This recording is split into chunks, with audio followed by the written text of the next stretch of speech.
everyone, welcome or welcome back. If you're new here, my name's Nena. I help people to declutter their minds and their homes using practical applications of psychology. And today's video is for all of us out there who have completely lost hope about actually overcoming their mess and clutter. And I really feel that today's message could be the one that gives you the inspiration, motivation, and mindset shift that you need to actually change this aspect of your life, especially if it's starting to cause real problems for you, whether it be mental health issues or self-esteem issues or relationship issues, or you just feel overall that your life and your home is completely out of control. And if you feel that either nothing you've tried works or nothing you've found actually gives you enough motivation to start working on the issue, I want you to know that I get it. I know what it's like because I lived that way myself for years and years and years, and I've spent much of my professional career helping other people with the exact same struggle.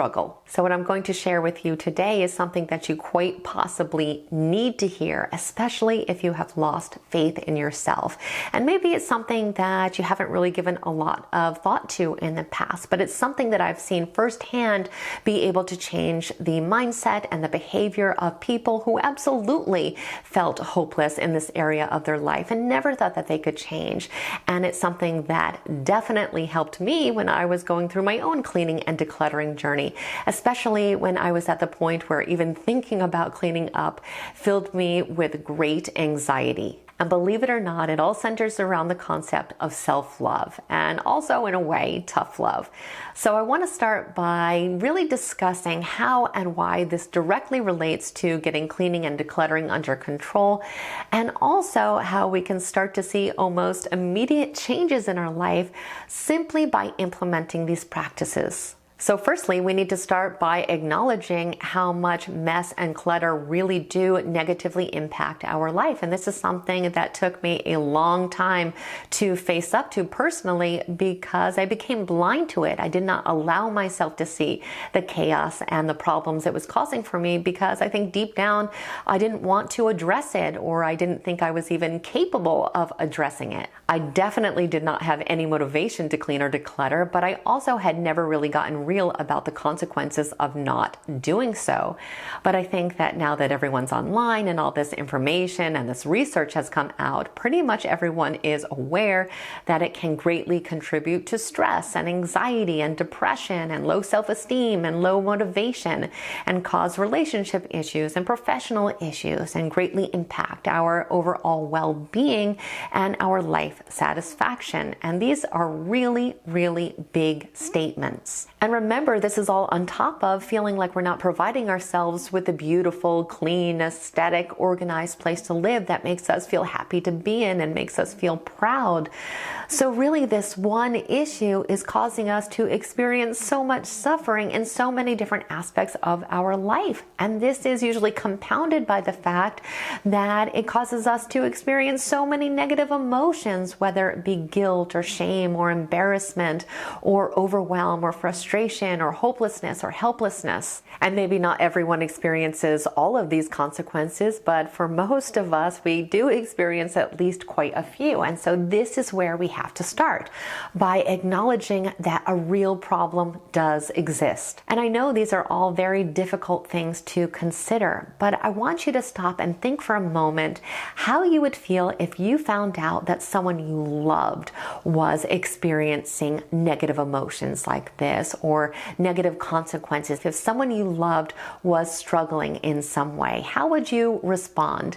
What if it was your parent or your child or your best friend that had a problem? Would you ignore it? Would you try to turn the other way so you don't have to address the issue? Of course not. You would do absolutely anything in your power that you thought might help. And it is almost amazing what we can do for people that we love. It's like we become superheroes. So think about mothers with newborn babies. They don't even sleep for months on end. They give everything they have for this little tiny human. And that's really our nature as people. It's our nature to be loving. It is our nature to take care of other people. But what we don't always realize is that we need to be extending that same care and that same love to ourselves. In reality, it's our duty to take care of ourselves. It's our job. No one else is tasked with this responsibility. No one else has the responsibility to save us or to try to change our life. And that certainly doesn't mean that we shouldn't seek out support when we need it. We absolutely should, but we have to recognize that we need to be taking care of ourselves, mind, body, and soul every single day. It's not selfish to do this. It is a necessity. In fact, if we gave ourselves even a fraction of the love and attention that we give to other people, we'd likely be a lot healthier, both mentally and physically. But also, the second part of this is that we need to learn to love ourselves enough to do the necessary things that happen to be a little unpleasant or uncomfortable when we know that they are for our greater good, like in the case of cleaning and decluttering.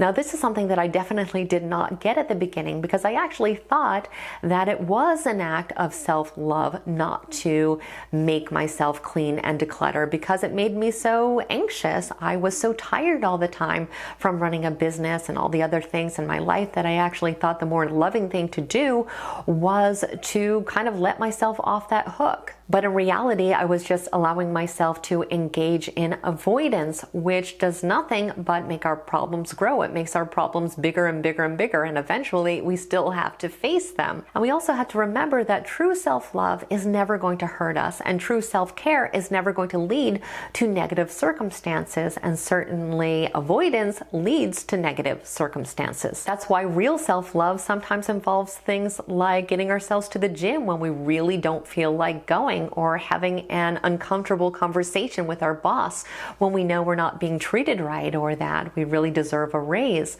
Unfortunately, sometimes self-love involves things that are uncomfortable in the moment but do serve a greater purpose. We can think about it this way. It's out of love that parents make their kids eat their vegetables or get to bed at a reasonable hour. These are things that we acknowledge are important, so we know that we need to enforce them. So in our own case, it can be a matter of, would I rather spend 10 or 15 minutes doing this task that I really don't like to do?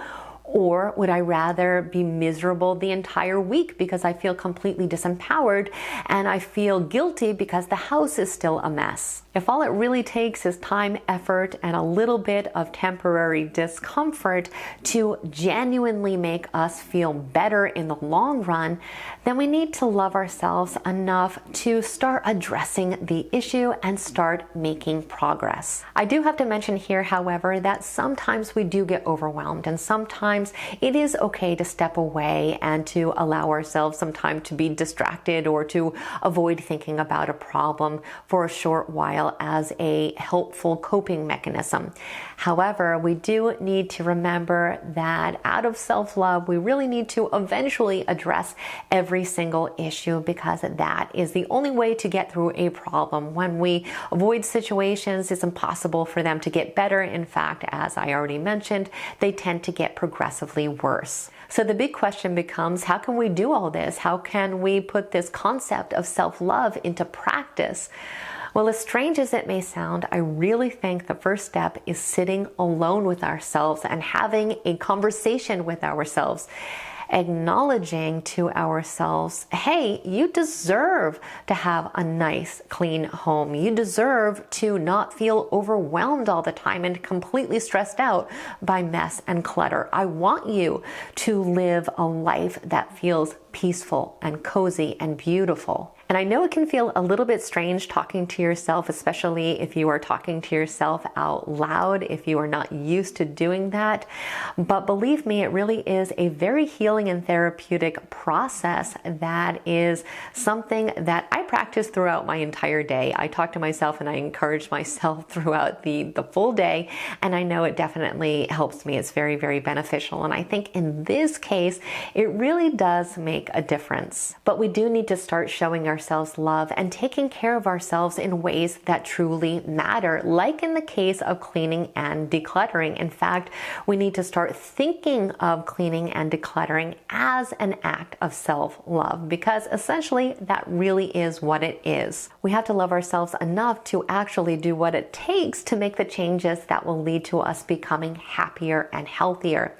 And I really do think that if we kind of implement this in phases, it makes it a little bit less intimidating. So for example, the first phase can be simply starting to do the things that we normally push off as long as possible or don't actually ever get to, just because we do not like to do them. The things that there's no real big psychological reason for us to avoid, the things that we really could do but we're usually lazy about, so we don't do. Something a lot of people like to start with is getting in the habit of doing their dishes at night before they go to bed, so that the version of themselves that wakes up in the morning does not have to deal with a messy sink and actually has clean dishes. When we do something like this for ourselves, it is a love letter. It is a gift. We are essentially telling ourselves, I love you enough to do this for you. And this is where we can start.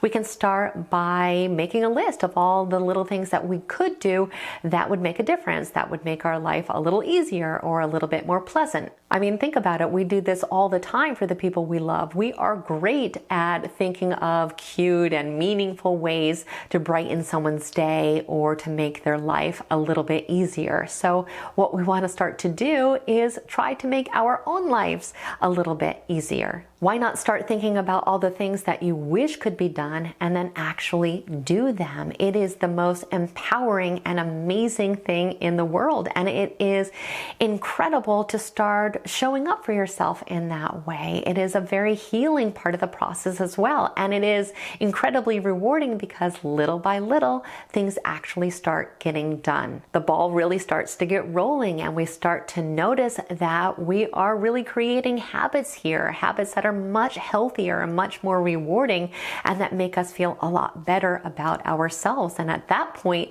we can start to kind of move into phase 2, which is beginning to tackle all the things that make us a little more uncomfortable. The big things, the things that we've probably been pushing off for years. And this might mean that we have to start making really tough decisions, or we have to start on projects that do make us feel a little bit anxious or overwhelmed, but we can get through them when we remember the bigger picture.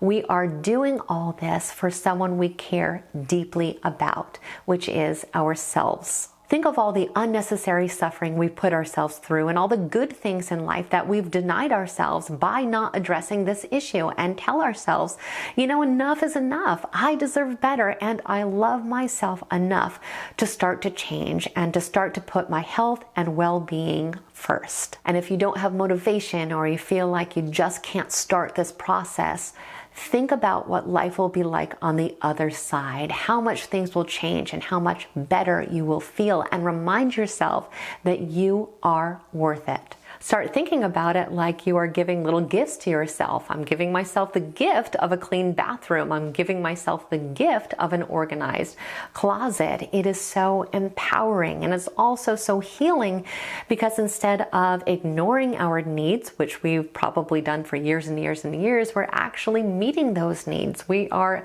addressing those needs. We are being there for ourselves. And that is what true self-care and self-love is really all about. So as always, I truly hope you found today's video to be helpful and healing. Please take a moment to say hello in the comments and share your thoughts.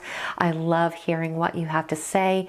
Also, please don't forget to like, share, and subscribe if you have not done so already. I would absolutely love it if you stayed connected. I want to thank you so much for spending time with me today, and I hope the rest of your day is extraordinary.